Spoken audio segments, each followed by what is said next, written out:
I asked and you guys answered. I really appreciate the response. I didn't expect that many people to still be kind of paying attention to the channel since I've been gone for so long. But yeah, so what I'm going to be doing is a series of short videos kind of talking about my trip, showing the climbs that I've been on, etc., etc. And I hope you enjoy. So I didn't get a lot of time to do B-roll, make it super fancy. So it's going to be more me kind of talking about my experience and showing the climbs, talking to you a little bit about kind of where my head was at, and etc., etc. So let's get right into it. So going to Mexico, I didn't have a plan, I didn't have a partner. I kind of had a plan, Surfa, right? Which will be later on. I'm going to talk about it because that was the last climb that I did. But I just knew I had some friends that were traveling around in their van. The names are Abby and Bickle. Hopefully you don't mind me saying their names on there.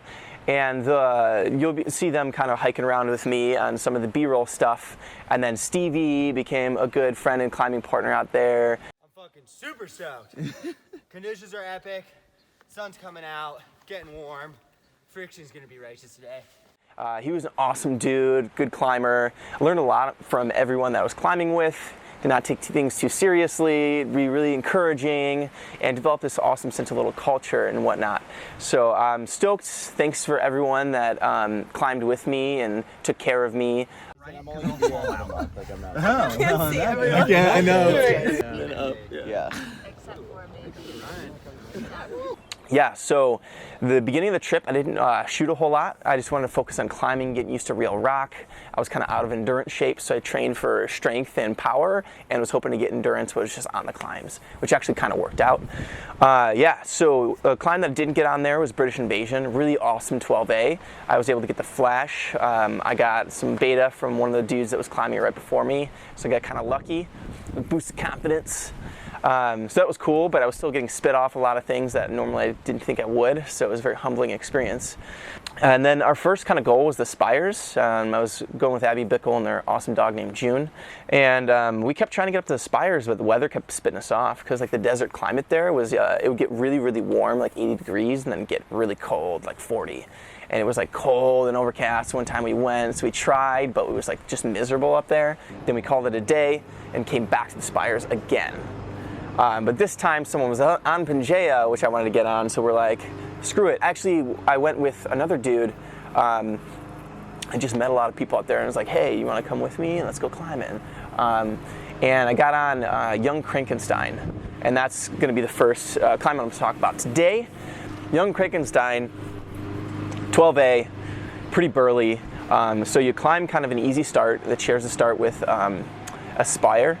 And then once you climb up, you get into this kind of dihedral where there's like one large rock kind of leaning and it's kind of flat. And then you kind of have like a crack, but like not enough to put your fingers in. And then all the rest of this side's like slabby. And then you have one flat crimp that's not in cut on the left. And I remember being really, really sketched out in my head, being like, I don't want to fall here because the cliff's kind of below you. And it seemed like the beginning start was kind of like this, that you would fall and just kind of hit that. So it was just like a huge head game for me, and it was a while since I've had to do something burly where something felt like a no-fall zone, so I wasn't sure. But anyways, I let kind of the head get to me, and I remember taking there and was kind of upset with myself, but then I forced myself to take a fall from that spot to show myself that it was allowed to fall, that I was going to be okay. And then once I got through it, I just kind of learned the rest of the movement, and then I went for it.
And then I got it. Yeah, I think I got it second go.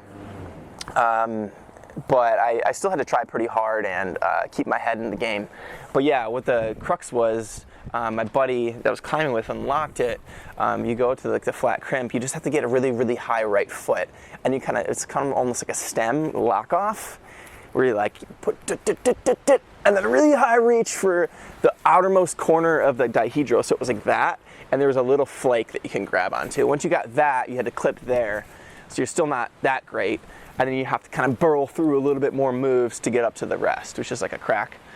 But then that's all I got on video. But it was a really fun send, and the rest of it, there's like another crack sequence to where you have to kind of jam your hand in there, jam, and then come out to like a crimp, and then you come up to finish. Exciting to be able to do that, and just humbling 12A moves. Then kind of fast forward, I go to Surfa a few times. Through this trip, I think I go to Surfa once or twice a week just to work different moves, different cruxes. There's a bunch of cruxes on that. It's a very burly 13.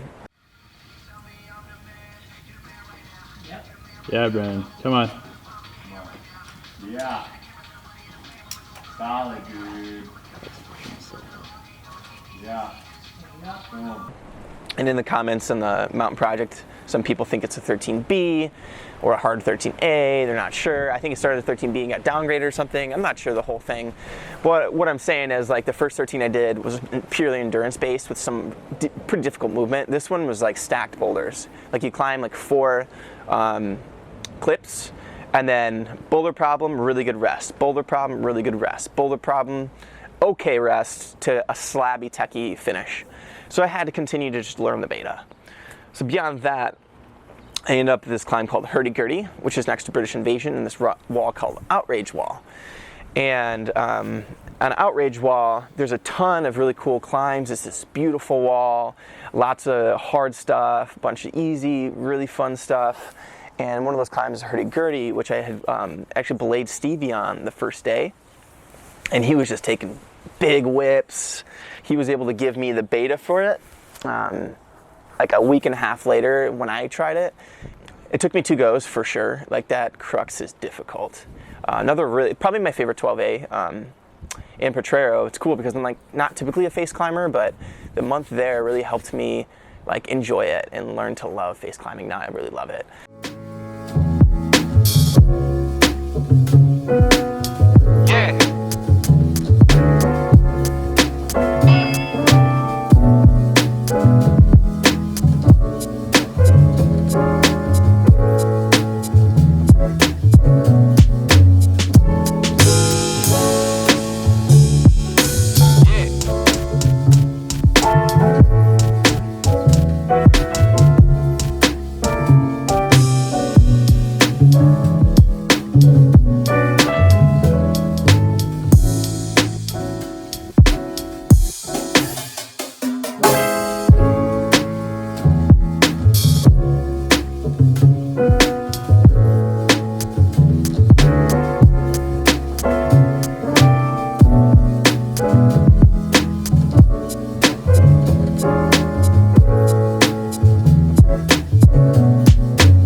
Yeah, Hurdy Gurdy is all about this like one burly crux, to where it's pretty facey, and you can either go for a really big move up to like there's a set of like crimps like that, and you're like way low, and you have to go really high up to it.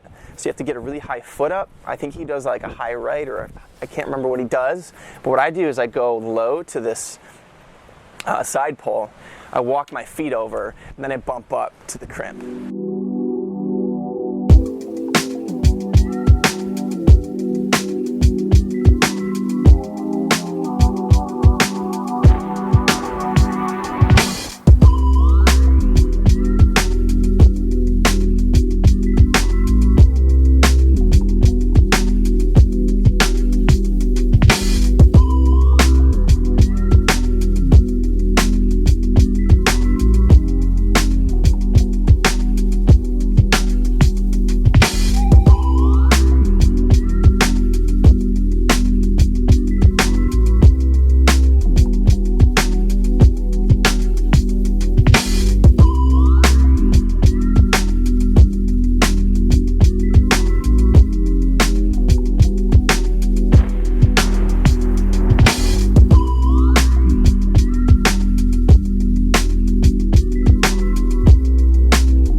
crazy thing about Hurdy Gurdy is at the top, there's this like traverse out left, which is really sketchy because I feel like there's going to be a huge pendulum when you fall because you're like not clipped yet.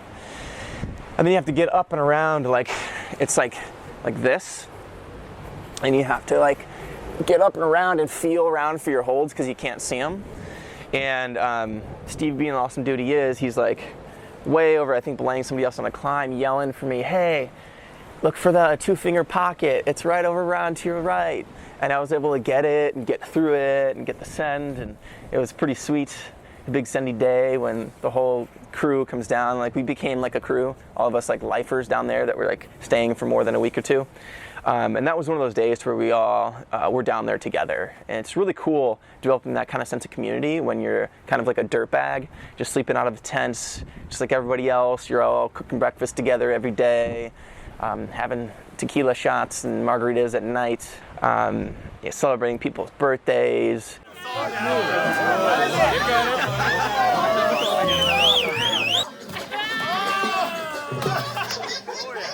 Yeah, those were 2 really awesome climbs I want to start out with because both those I didn't get the best shots, so they're not going to be the easiest for you to see like exactly how the climbs went. But in the future episodes, I'm going to have some really good shots and a lot more of like first try attempts, second try attempts, so you can kind of see the progress between what I did.